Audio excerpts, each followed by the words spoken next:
Hi there. This is part 2 of Octane tutorial series inside of Cinema 4D. In this video, I am showing you the basics of creating glossy and specular materials, and how to control each channel to customize your material. In the previous video, I explained all about the diffuse material. You can get the link of that in the description below. So, without further ado, let's get started. Open Cinema 4D. Quickly create a basic scene to work with. For this tutorial, I am going to add a plane object. Scale it to this big and place it above the grid. Now, add a cube on the plane. Make it a little smaller and place it above the plane.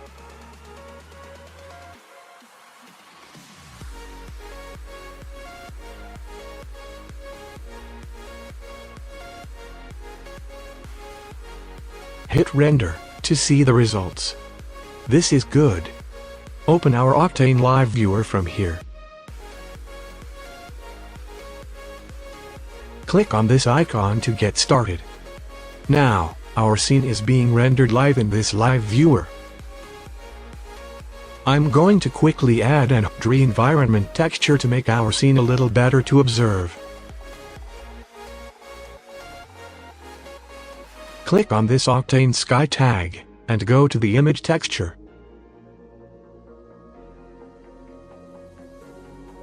I am going to select this open sky tree image. This makes our scene much better, and it'll be easy to understand glossy and specular material under these lights. Also, I'll add an Octane daylight object to create sunlight environment. Go to Octane Daylight tag, and click on this Mix Texture field to mix both Octane Sky and Daylight together. This is looking much better now. Select your Octane Daylight and move it up. Rotate it properly so that it casts shadows directly above our cube object.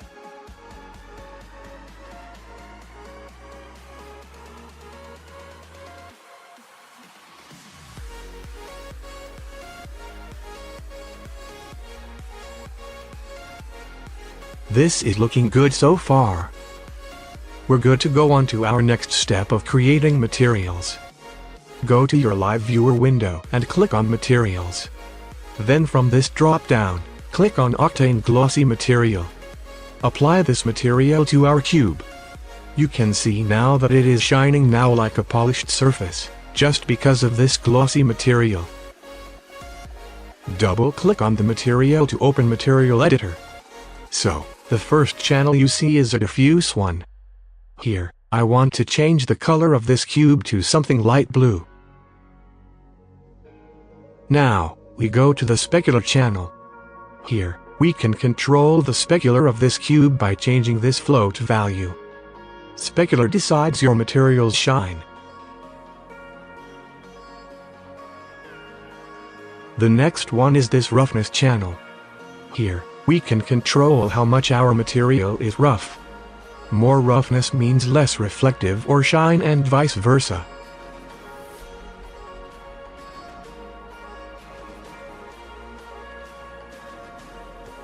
Next one is film widths channel. This adds a layer of filmic colors onto our materials. You can see this effect when we will create our specular material. So, just leave these two here, and move on. I love this bump channel. First, let's add a bump of a noise type. Click on Texture and select Noise.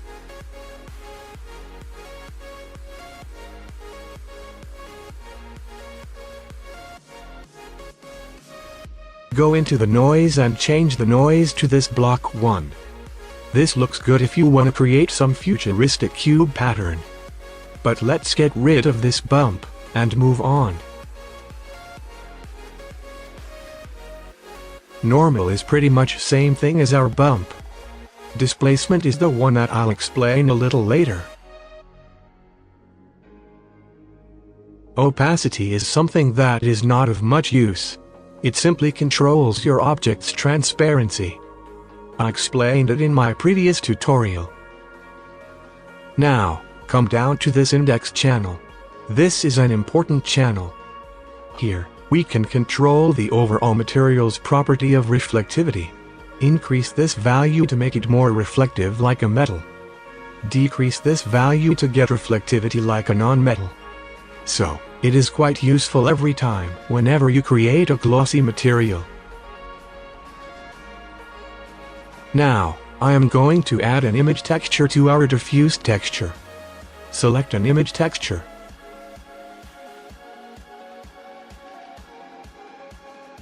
This time I'm going to select this wood floor texture.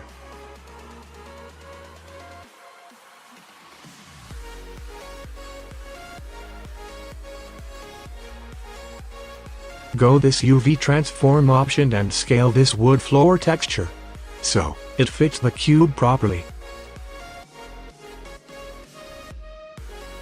This is too much glossy, so I will reduce the index value to a little number to decrease its reflectivity.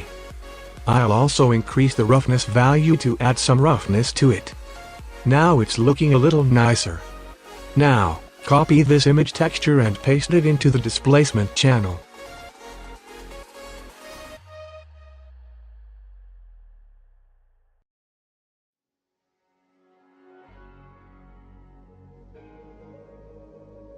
Increase the texture resolution to 2K. Increase the mid-level value to get rid of these distortions.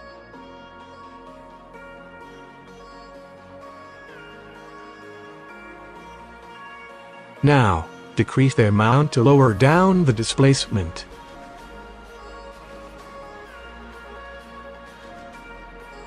It's looking so good, shining like a polished wood floor. If we change it to diffuse type, it looks unrealistic. But if we change it to glossy type, it looks more natural. So, that's all about Octane glossy material and its properties. Now, it's time for the last type of material, and that is specular. So, let's delete this material and create a new one.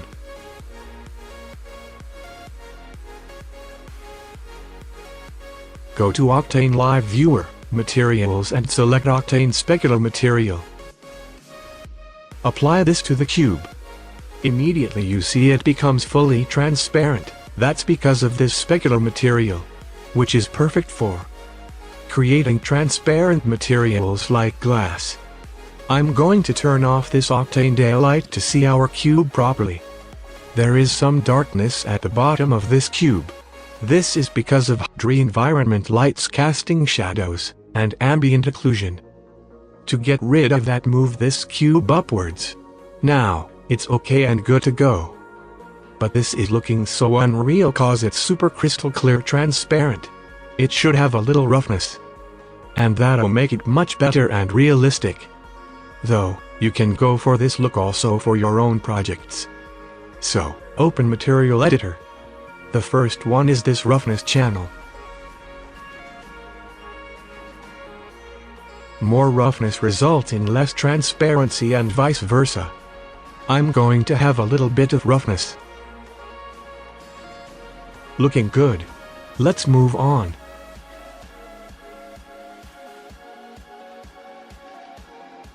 Next one is the reflection channel. We can change the reflection amount here. If you have lights in your scene, then you'll notice it much better.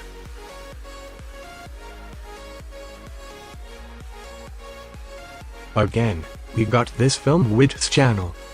See what it does. It applies a layer of filmic colors to a material, and that's all. It's too simple.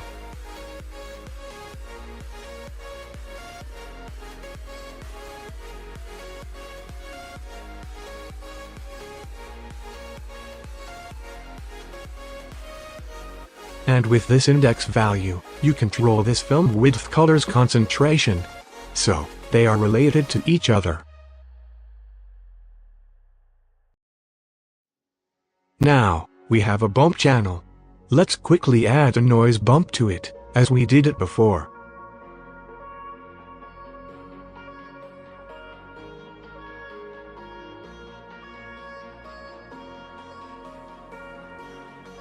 Change the noise type to blocky and increase the global scale to 200%.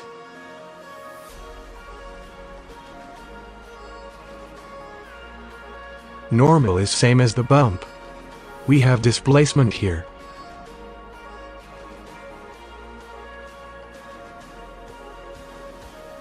So, add a displacement also.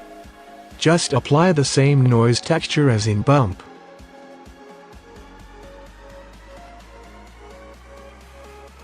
To see the distortions properly, change the material type to diffuse. Now, adjust all the settings to get rid of this distortion.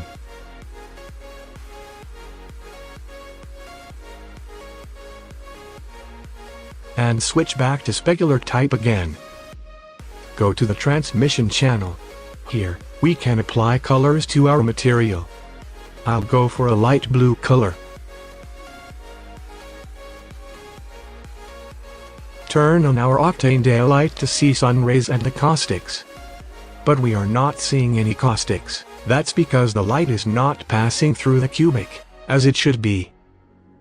To solve this, go to Fake Shadows channel. This is the most important channel if you're working with transparent materials, and you have lights in your scene. Just remember to turn this on every time, whenever you create a glass material. It allows light to pass through the object as it happens in nature. It allows light to treat the object as a transparent object. Always turn this on. It'll also make your render faster. So, this is like a short cheap trick. Now, we have this index value which controls the refraction or refractive index of the material body. This is also an important channel. Lastly, we have a dispersion channel, by which we can allow light to get refracted inside the object and let it disperse when comes out. Light gets refracted just like it happens in the prism in real life. So, that's all about the Octane materials. In the next video, I'll explain how to create advanced materials with the help of this node editor. You are going to love this node editor. So, stick with me to continue with this series to the end. You're going to learn so many things about Cinema 4D and Octane. If you liked this video, then do subscribe my channel, give a like and comment down below to add some more points. Thanks for watching.